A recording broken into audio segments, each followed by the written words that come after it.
நீங்க ஒரு சட்டமன்ற உறுப்பினர் கைது செய்யப்பட்டவுடன் தமிழ்நாடு தழுவிய அளவில் ஒரு ஆர்ப்பாட்ட போராட்டத்தை ஒருங்கிணைச்சிருக்க வேண்டாமா? குறைஞ்சபட்சம் கூட்டணியில் இருக்கக்கூடிய கட்சிகளை ஒருங்கிணைத்தாவது மாவட்ட தலைநகரங்கள்ல அல்லது மாநில தலைநகரத்துல ஒரு பெரிய போராட்டத்தை அறிவிச்சிருக்க வேண்டாமா? என்ன பண்ணது திமுக? இன்னும் ஆளுங்கட்சி என்கிற மனநிலையிலேயே திமுக இருக்கு. இப்படியே போகுமே ஆனால் தாவேகா தன்னுடைய வேகத்தை இன்னும் குரூரமாக காட்ட துவங்கிவிடும். அது ஜனநாயகத்துக்கு பேராபத்தாக வந்து முடிஞ்சிடும். இன்னமும் இந்த ஐடி விங் என்ன செய்யுதுன்னே தெரியல. டிஆர்பி ராஜா தலைமையில அது உட்கார்ந்துட்டு அரைச்சமாவே இன்னமும் அரைச்சுக்கிட்டு இருக்கு. அப்ப ஐடி விங்ல வேலை செய்யறதுக்குன்னு கட்சியில ஆளே கிடையாதா? மோடி என்றாலே அவருடைய ட்ரௌசர் ஈரமாகிவிடும். அப்படிப்பட்ட தொடை நடுங்கியாக இருந்தவர் இந்த அடக்குமுறையை ஏவியது பாஜக தான் என்று தெரிந்ததற்கு பிறகும் கூட ஒரு மயிலிறகால் வருடி கொடுக்கிற அறிக்கையாவது கொடுத்திருக்கிறாரே என்று நான் மகிழ்கிறேன். காங்கிரஸ்கார மேல கை வச்சேன்னா திருப்பி அடிப்போம். அது எவனா இருந்தாலும் சரி. இப்பதான் சொன்னாரு, சொன்ன பேச்சினுடைய அந்த தாக்கம் கூட இன்னும் தமிழ்நாட்டுக்குள்ள குறையாம இருக்கும்போது ராகுல் காந்தியை அடிச்சு அல்லையில பேத்து தூக்கிட்டு போயிட்டாங்க. இப்ப எங்க அண்ணன் மாணிக்கம் தாகூருக்கு தெரிஞ்சா டெல்லி போலீஸருடைய நிலைமை என்னவாக ஆகும்? தமிழ்நாட்டுல எல்லாமே சேஞ்ச் ஆயிடுச்சு. உங்க நகையையும் சேஞ்ச் பண்ணுங்க. உங்க பழைய நகைக்கு கிராமுக்கு 150 ரூபாய் கூடுதலா வாங்கி புது நகை எடுத்துக்கோங்க. அதே கம்மி சேதாரம் தான் உங்க லலிதால மட்டும்தான். ஆச்சி மசாலா, எந்த சமையலும் ருசி தேடும் ரகசியம் 20 ரூபாய். உலக தமிழர்களுக்கு வணக்கம். இன்றைய நிகழ்வு நம்மோடு திராவிட வெற்றி கழகத்திலிருந்து முதன்மை செயலாளர் திரு வல்லம் பசீர் அவர்கள் இணைகிறார்கள். வணக்கம் தோழர். வணக்கம். தாவேகா ஆளுகிற இன்றைய தாவேகா அரசு அதிக நெருக்கடியை திமுக தரப்புக்கு கொடுக்கிறதா? திமுக எப்படி எதிர்கொள்ள போகிறது? மார்கண்டேயன் கைது செய்யப்பட்டிருக்கிறார், சட்டமன்ற உறுப்பினர். இதற்கு முன்னால் அனிதா ராதாகிருஷ்ணன் கைதுன்னு தொடர் நடவடிக்கை எல்லாம் எப்படி பாக்குறீங்க? திமுக எப்படி எதிர்கொள்ள போகிறது? திராவிட முன்னேற்ற கழகம் மிசாவை எதிர்கொண்டது, தடாவை எதிர்கொண்டது. இது போன்ற கொடுங்கோன்மை சட்டங்களையே எதிர்கொண்டு வந்த இயக்கம். அதுக்கு விஜயினுடைய காவல்துறையினுடைய அடக்குமுறை எல்லாம் ஒரு பெரிய விஷயமா இருக்கும்னு நினைக்கிறீங்களா நீங்க? இன்னைக்கு இருக்க தலைமுறை இந்த தடாவை பற்றியோ எமர்ஜென்சி பற்றியோ தெரிந்தவர்கள் கிடையாது. இன்னைக்கு இருக்கவங்க எங்க அண்ணன் அடிச்சு ஆட ஆரம்பிச்சிட்டாரு அப்படின்றாங்க. தாராளமா அடிச்சு ஆடட்டும். அதனால என்ன? அடிச்சு ஆடுனா திமுக அடிபட்டு போயிரும் நினைக்கிறீங்களா? அப்படியே நினைச்சுக்கோங்க. திமுக தான் யார் என்பதை களத்தில் நிரூபிக்கும். ஆனா ஒரு விஷயம் சார், இதுக்கெல்லாம் என்ன காரணம்னு நான் சொல்லட்டுமா? திமுக தான் காரணம். ஏன்னா திமுக காரணம்னு நினைக்க கூடாது. நீங்க ஒரு சட்டமன்ற உறுப்பினர் கைது செய்யப்பட்டவுடன் தமிழ்நாடு தழுவிய அளவில் ஒரு ஆர்ப்பாட்ட போராட்டத்தை ஒருங்கிணைச்சிருக்க வேண்டாமா? தன்னுடைய கட்சியினுடைய மாவட்ட செயலாளர் கைது செய்யப்படுகிறார்னு தமிழ்நாடு தழுவிய அளவில் ஒரு ஆர்ப்பாட்டம் போராட்டத்தை ஒருங்கிணைச்சிருக்க வேண்டாமா? குறைஞ்சபட்சம் கூட்டணியில் இருக்கக்கூடிய கட்சிகளை ஒருங்கிணைத்தாவது மாவட்ட தலைநகரங்கள்ல அல்லது மாநில தலைநகரத்துல ஒரு பெரிய போராட்டத்தை அறிவிச்சிருக்க வேண்டாமா? என்ன பண்ணுது திமுக? ஏன் இன்னும் களத்துக்கு வராம இருக்கா? அதனாலதான் நீங்க சொன்ன மாதிரி தம்பிகள் குதூகலிக்கிறாங்க. எங்க அண்ணன் அடித்து ஆட ஆரம்பிச்சிட்டாரு. இன்னும் திமுக அடிச்சு ஆடல தம்பி. திமுக அடிச்சா தாப்பு கலண்டு போயிடும். ஞாபகத்துல வச்சுக்கோங்க. திமுகவோட அடியை நீங்க பார்த்தது இல்ல. உங்க அப்பா தாத்தாட்ட போய் கேளுங்க, திமுக அடினா எப்படி இருக்கும், கலைஞர் அடினா எப்படி இருக்கும்னு. தேர்தல் நேரத்துல ஒரு பாட்டு போட்டாங்க, அகர முதர தொட்டு இது தாடி கிழமை பிளட்ன்னு. அந்த தாடி கிழவனோட பிளட் எப்படி இருக்கும்னு உங்களுக்கு தெரியாது. உங்க தாத்தா கிட்ட, உங்க அப்பா கிட்ட, உங்க பெரியப்பா கிட்ட, மாமா கிட்ட போய் கேளுங்க அது எப்படி இருக்கும்னு. அவங்க சொல்லுவாங்க இது எப்படி இருக்கும் அப்படின்னு சொல்லி. அதனால திமுக இன்னும் அடித்து ஆட ஆரம்பிக்கல, ரொம்ப நிதானமாக போகுது அப்படிங்கிறது ஒரு பெரிய செட்பேக்கான்னு கேட்டா செட்பேக்னு நான் சொல்ல மாட்டேன். ஆனாலும் எதிரிகள் ஏதோ வலுவா இருப்பதை போன்ற ஒரு தோற்றத்தை உருவாக்க திமுக அடிச்சு ஆடினாதான் எதிரி வலுவா இருக்கானா இல்லையான்னு தெரிஞ்சிடும். இப்ப தாவேகா வலுவா இருக்க மாதிரி தெரியுது இல்ல? திமுக களத்துக்கு வந்துட்டா தாவேகா பின்னங்கால் பிடரியில் அடிக்க ஓடி போய் பனையூர் பங்களாக்குள்ள கதவை சாத்திட்டு படுத்துருவான். எனக்கு தெரியும் தாவேகாவுடைய ஸ்ட்ரென்த் என்னன்னு. இப்ப என்ன தெரியுமா பண்றாங்க? அதிகாரம் கையில இருக்கிற காரணத்தால ஊடகங்களை மிரட்டுகிற வேலையை செய்யறாங்க. ஊடகங்களின் மீது புகார் அளிக்கிறது. இவங்களையும் கூப்பிட்டீங்க பேட்டி எடுக்கிறதுக்கு, அவங்களையும் கூப்பிடுறீங்க பேட்டி எடுக்கிறதுக்கு. இவங்களுக்கு எவ்வளவு பேமெண்ட் கொடுக்குறீங்க? இவங்க யாரை கேட்டு இவங்கள்ட்ட இந்த கேள்வி கேட்டு வல்லம் பசீர் வராரா? வல்லம் பசீர் என்ன கேள்வி கேட்கணும்னு நீங்க எப்படி முடிவு பண்றீங்க? ஏன் சார் நான் என்ன கேட்கிறேன், இத்தனை காலமாக ஜெயலலிதா சர்க்கார் இருந்தது, இத்தனை காலமாக எடப்பாடி சர்க்கார் இருந்தது, கலைஞர் சர்க்கார் இருந்தது, மு.க. ஸ்டாலின் சர்க்கார் இருந்தது. அப்போதெல்லாம் எதிர்கட்சிகள் ஊடகத்தில் பேசிக்கொண்டுதான் இருந்தாங்க. நான் 8 ஆண்டுகளாக பேசுறேன் சார் ஊடகத்துல தொடர்ச்சியாக. இன்னும் சொல்ல போனா நான் சமூக வலைதளங்கள்ல தொடர்ந்து பேச துவங்கி ஏறக்குறைய 18 ஆண்டு காலம் ஆயிடுச்சு. எடப்பாடி ஆட்சி காலத்துல நெருக்கடி இல்லை. ஆனா இப்ப விஜயினுடைய ஆட்சி காலத்துல, சொல்ல போனா ஜெயலலிதா ஆட்சி காலத்திலே நெருக்கடியை சந்திச்சது இல்லை நாங்க. இப்ப விஜயினுடைய ஆட்சி காலத்துல என்னை ஊடகத்தில் பேச வைக்கிற, நான் உங்கள்ட்ட வந்து கேட்கிறேன்னா என்ன கூப்பிடுங்க பேசன்னு, நீங்க என்ன கேட்கறீங்க நேர்காணலுக்கு வாங்கன்னு. நான் திமுகவினுடைய கூட்டணி கட்சியில் ஒரு முதன்மை செயலாளர். நாங்க திமுகவை ஏன் ஆதரிக்கணும்ன்ற கொள்கை கோட்பாட்டோடு நின்று திமுகவை ஆதரிக்கிறோம். நாங்க வந்து பதவி இல்லைங்கிறதுக்காக திமுக விட்டுட்டு ஓட முடியாது. திமுக எக்கேடும் கெட்டு போனா பரவாயில்லன்னு சொல்லிட்டு போறதுக்கு நாங்க வைகோ இல்ல, நாங்க திராவிட வெற்றி கழகம், நாங்க ஓடிட முடியாது. அப்போ நாங்க ஏன் களத்துல நிக்கிறோன்றத சொல்லிட்டு நாங்க நிக்கும் போது திமுகவுக்கான நெருக்கடி வரும்போது நீங்க என்ன அழைக்கிறீங்க, என்ன ஏன் அழைச்சேன்னு உங்களை அழைச்சு போலீஸ் விசாரிச்சா என்ன சார் நியாயம்? அது என்ன குரல் வலையை நசுக்குகிற வேலை அது? இது அயோக்கியத்தனம் இல்லையா? காவல்துறை எதை வேண்டுமானாலும் செய்யலாமா? நான் பேசுனது தப்புன்னா என் மேல வழக்கு போடு. ஒரு ஊடகவியலாளரை நீ எப்படி மிரட்ட முடியும்? அப்போ திமுக அமைதியாக இருப்பதினுடைய விளைவு என்னன்னு கேட்டா, அது திமுகவை மட்டும் பாதிக்காம திமுக சார்புடையவர்களை என்ன பேச வைக்கிறீங்கல்ல சார், இது எனக்கான சுதந்திரத்தை நீங்க ஊடகத்தின் வழி கொடுக்குறீங்கன்னு நான் புரிஞ்சுக்கிறேன். ஆனா உங்களை கூப்பிட்டு மிரட்டுறதன் மூலமாக உங்களுடைய குரல் வலையை நசுக்கல, ஊடகத்தினுடைய குரல் வலையை நசுக்குகிறது விஜயினுடைய அரசு. இது ஒரு பட்டவர்த்தனமான பாசிச போக்கு. காட்டாட்சி தர்பாரை கட்டவிழ்த்து விட்டுக் கொண்டிருக்கிறார்கள். அதனால்தான் நான் சொல்றேன், திமுக நிதானமாக இருப்பது ஜனநாயகத்துக்கு ஆபத்தை விளைவிச்சிடும். திமுக உடனடியாக களத்துக்கு வர வேண்டிய கட்டாயம் இருக்கு. திமுக களத்துக்கு வந்தால் இவர்கள் திமுகவினுடைய நெருக்கடி தாழாமல் ஓடி ஒளிகிற காலம் என்பது வந்துவிடும். திரு ஸ்டாலின் அவர்கள் சட்டத்தின் ஆட்சியா சாத்தானின் ஆட்சியான்னு எழுதுறதை விட என்ன வேலை செய்யணும்னு நினைக்கிறீங்க நீங்க? என்ன வேலை செய்யும்? இல்ல சார், இப்போ திராவிட முன்னேற்ற கழகம் ஏதோ மிகப்பெரிய தவறு செய்து விட்டதை போலவும், இப்ப தாவேகா தான் சர்வரோக நிவாரணி என்பது போலவும் ஒரு தோற்றத்தை உருவாக்கி தானே இவங்க தேர்தலில் வெற்றி பெற்றாங்க. இப்பவும் என்னன்னா, பொய்யை மட்டுமே சொல்லிக் கொண்டு இந்த ஆட்சியில் பாலாரும் தேனாரும் ஓடுவதாக சொல்லிக் கொண்டிருக்கிறார்கள். அதாவது என்னன்னா, எதுவுமே நடக்கல. 175 டாஸ்மாக்குகள் மூடப்பட்டு விட்டதாக தகவல். அது என்ன தகவல், என்ன செய்தி சொல்லுங்க? எந்த 175 பாரை நீங்க வந்து மூடிட்டீங்க? இன்னைக்கு காலையில ஒரு செய்தி, ரேஷன் அரிசி வெள்ளை வெள்ளேர் என்று இருக்கிறது. ஏன் என்ன சர்ஃபெக்சல் துவைச்சிட்டாங்களா ரேஷன் அரிசிய?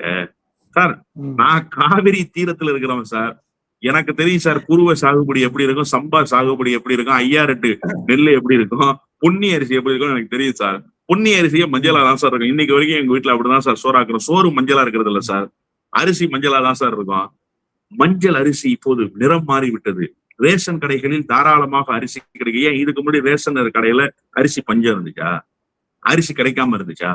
இப்ப இப்படி எல்லாம் தகவல்களை பரப்பி பரப்பி ஏதோ வந்து தாவேகா ஆட்சியில தான் தமிழ்நாடு சீராக இயங்குவதை போல, மின்வெட்டு இன்னும் சரி செய்யப்படல. இந்த மாசம் எலக்ட்ரிசிட்டி பில் எனக்கு 22,000 வந்திருக்கு சார். என் வீட்டுக்கு 8,000 7,000 வந்துகிட்டு இருந்த எலக்ட்ரிசிட்டி பில் சார் 22,000 வந்திருக்கு சார். 22,000 எலக்ட்ரிசிட்டி பில் வருதுன்னா இதுக்கு யார் காரணம்? இதுக்கு யார் காரணம்? அப்போ இது குறித்தெல்லாம் பேச வேண்டிய கட்டாயம் இருக்கு. அப்ப இது குறித்த விழிப்புணர்வை காலத்துக்கு ஏற்றவாறு சமூக வலைதளங்களில் பேசுவதாக இருந்தால் சமூக வலைதளத்தில் பேசுவதும், அதே போல பொது ஊடகங்களில் பேசுவதாக இருந்தால் பொது ஊடகங்களில் பேசுவதும், இப்படிப்பட்ட களத்தை இன்னும் திமுக தயார் செய்யல. மறுசீரமைப்புன்னு போச்சு. என்ன மறுசீரமைப்பு செஞ்சுட்டு வந்துட்டீங்க? ஒரு ஒன்றிய செயலாளர் கூட இன்னும் தூக்கல. சரி, அது கட்சிக்குள்ள கட்டமைப்பு. பொது வெளியில் உருவாக்கப்படுகிற போலி பிம்பத்தை உடைப்பதற்கு திமுக என்ன வியூகத்தை வைத்திருக்கு? இன்னமும் இந்த ஐடி விங் என்ன செய்யுதுன்னே தெரியல. டிஆர்பி ராஜா தலைமையில அது உட்கார்ந்துக்கிட்டு அரைச்சமாவே இன்னமும் அரைச்சுக்கிட்டு இருக்கு. சம்பளம் வாங்கிக்கிட்டு இருந்த ஐடி விங்ல இருந்தவன் பூரா இப்ப சம்பளம் வாங்க முடியாதுன்னு தெரிஞ்சுக்கிட்டு வெளியில போய் வேலை செய்யாம இருக்கிறான். அப்ப ஐடி விங்ல வேலை செய்யறதுக்குன்னு கட்சியில ஆளே கிடையாதா? எல்லாரும் சம்பளம் போட்டுதான் வேலை செய்யறானா? இதெல்லாம் திமுகவுல இருக்கக்கூடிய பிரச்சனை. இதெல்லாம் உடனடியாக களையப்பட வேண்டும். இளைஞர் அணி என்ன செய்துகிட்டு இருக்கு? உதய் மட்டும்தான் பேசிட்டு இருக்காரு. இளைஞர் அணி என்ன செய்யுது? மாவட்ட தலைநகரங்கள்ல இளைஞர் அணியினுடைய பணி என்ன? மாவட்டங்கள் தோறும் மாணவர் அணியினுடைய பணி என்ன? மாவட்ட மாணவர் அணின்னு சொல்லி நீங்க ஆர்ப்பாட்டத்தை அறிவிச்சிடுறீங்க. மாவட்ட மாணவர் அணி எல்லாரையும் ஒருங்கிணைச்சுச்சான்னு பாத்தீங்களா சமீபத்துல? இப்படி எல்லாம் திமுகவுக்குள் சரி செய்ய வேண்டியவை நிறைய இருக்கு. இன்னும் ஆளுங்கட்சி என்கிற மனநிலையிலேயே திமுக இருக்கு. இப்படியே போகுமே ஆனால் தாவேகா தன்னுடைய வேகத்தை இன்னும் குரூரமாக காட்ட துவங்கிவிடும். அது ஜனநாயகத்துக்கு பேராபத்தாக வந்து முடிஞ்சிடும். நாங்க பேசுகிற எதிர்ப்பை கூட திமுக பேசுவதற்கு தயாராக இல்லாத ஒரு சூழல் நிலவி கொண்டிருக்கிறதுங்கிறத நான் பாக்குறேன். இது வந்து ஜனநாயகத்துக்கு பேராபத்து, அவ்வளவுதான். ஒரு நிறைவான கேள்வி தோழர், திரு ராகுல் காந்தி குண்டுகட்டா தூக்கி போறதை நம்ம பாக்குறப்ப டெல்லி ராகுல் காந்தி அவர்களை கைது செய்திருக்கிறது, மாணவருடைய போராட்டத்தை ஒன்றிய அரசு தடுக்கிறது அப்படின்னு ஒரு அறிக்கையை எக்ஸ் தளத்துல பதிவிட்டு இருக்கிறார் திரு விஜய் அவர்கள். இதை நீங்க பாத்தீங்களா? இது எவ்வளவு காட்டமான ஒரு அறிக்கையாக இருக்கிறது. ஒன்றிய அரசே இதை பார்த்து நடுங்கி இருக்குமா? உண்மையிலேயே விஜய் குறைந்தபட்சம் அறிக்கை கொடுத்தாரே என்று நான் மகிழ்ச்சி அடைகிறேன். அது விஜயினுடைய அறிக்கையாக இருந்தால் நான் மகிழ்ச்சி அடைகிறேன். என்னுடைய மகிழ்ச்சி நியாயமானதாகவே நான் பொருள் கொள்கிறேன்.